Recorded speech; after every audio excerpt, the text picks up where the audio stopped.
Hey there! With the days getting colder and shorter and the holidays fast approaching, we thought this would be a great time to run down a few of our favorite Celtic dishes that you can add to your holiday table. These are all easy to make and they're a lot of fun and very, very traditional. I guarantee you're going to be hungry by the time this video is over. So, let's get started.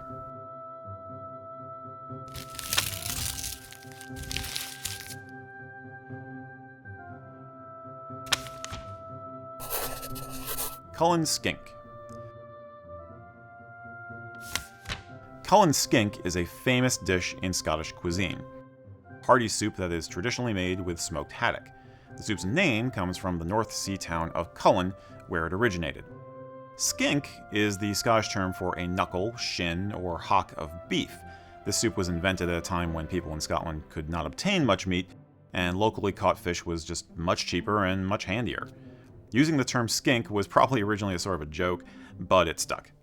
The soup itself traditionally calls for chunks of potato, usually a firmer, waxy type, but mashed potato can also be included to thicken up the broth. Cullen Skink has many variants. Every inn, pub, and restaurant has their own version. Now at home, you're going to find that this is a perfect starter for the main course, or a great side dish with lighter fare, say for lunch. Irish Porter Cake. If you're scared of fruitcakes, you may not want to make this one, but we really encourage you to give it a try. This is not your supermarket's fruitcake doorstop. Irish porter cake is a type of boiled fruitcake. Such cakes were actually the main baked dessert throughout Britain up until the 19th century. Even wedding cakes were fruitcakes. These heavy aromatic cakes were typically made in November for later use during the holidays, since they keep so well.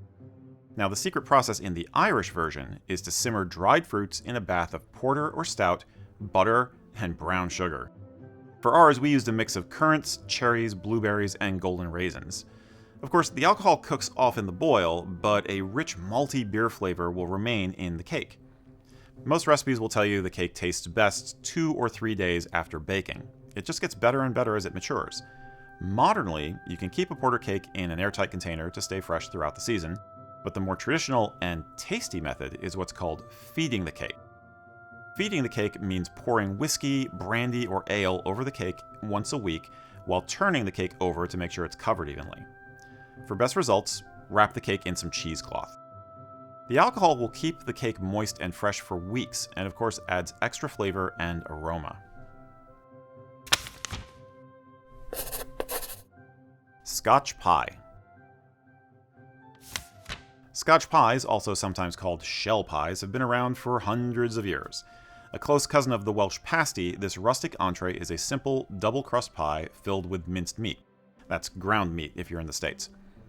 The traditional pie filling was minced spiced mutton, but nowadays many recipes will call for minced lamb, minced beef, or even sometimes haggis.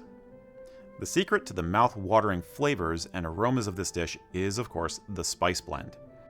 Traditionally, the base has always been mace and nutmeg, with other spices like pepper, clove, coriander, or even cinnamon along for the ride. Every recipe throws on its own twist. The main difference between Scotch pies and other mince pies is the crust. Scotch pies use what's called a hot water pastry. This very old recipe forms a crust that is firm rather than flaky, a bit more like a biscuit. That means you can mold it easily to form the straight walls and the flat top of the pie.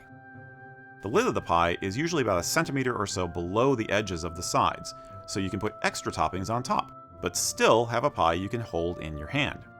As a matter of fact, Scotch pies were originally a working man's fare. This was a food that you could take with you and eat on the go. Irish Boxty. Irish Boxty, also called Irish potato cakes, is a delicious treat for anyone who loves potatoes. It combines mashed and raw potato with buttermilk to make a simple yet irresistible pancake. They're a little bit like latkes, but with an Irish potato twist. Boxty is traditionally served on St. Bridget's Day, but people really do enjoy it any time of year. It's perfect for breakfast, but can also be served as a side with lunch or supper. What sets this recipe apart is the mix between the cooked mashed potatoes and the raw grated potatoes, mixed with the flour and the buttermilk. Together, these form a firm dough that you can easily fry on a griddle just like you would any pancake. In fact, Boxty is so simple to make, there's an old Irish rhyme about it. Boxty on the griddle, boxty on the pan. If you cannot make a boxty, you'll never get a man. Take that for what it's worth. Clooty Dumplings. Clooty Dumplings. This is the traditional Scottish boiled pudding. Now keep in mind, this is not that goo we call pudding here in the States. British sweet puddings generally include flour, dried fruits, sugar, suet, and spices. Many families have exclusive recipes for puddings that have been passed down through the generations. There's one historic recipe that is still in use that dates all the way back to 1747, when boiled puddings were a mainstay of cuisine in the British Isles. Nowadays, we use special kitchen cloths to wrap our puddings, but in the old days, any bag would do, even an old pillowcase or scraps of a discarded apron. All properly washed, of course. This is where the name comes from, in fact, because clooty is a Scottish dialect term for a cloth. Although clooty dumplings may be enjoyed all year round, they are a special dessert from Christmas through Hogmanay. At this time of the year, special lucky charms are folded into the pudding dough while it's being kneaded.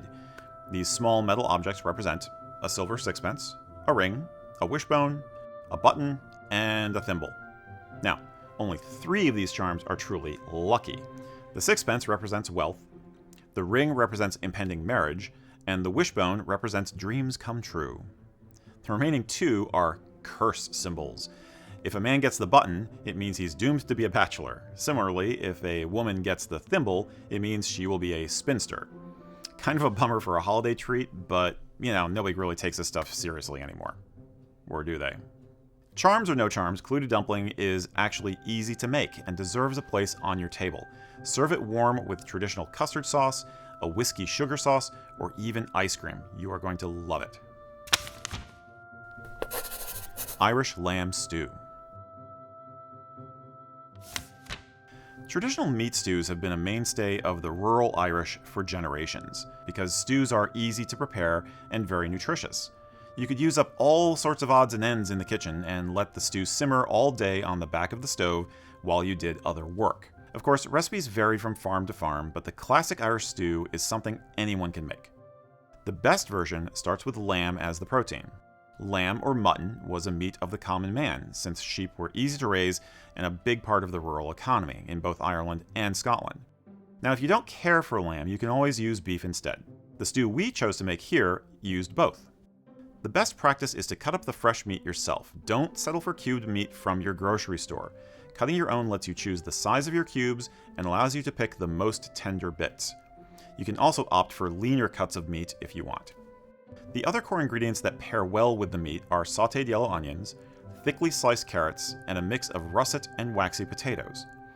Peeled russets will break down to thicken the broth, while waxy potatoes will stay firm.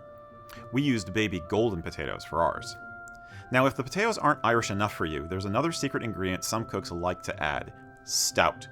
It's not exactly traditional, but some recipes will call for a broth made of equal parts meat stock and stout, like a good old Guinness. I have to say, I really love how this turns out. Irish stew is the perfect comfort food for any cold day, and during the holidays, it's a great item to have on hand for those lazy days relaxing with the family. Add a piece of Irish soda bread and you're good to go.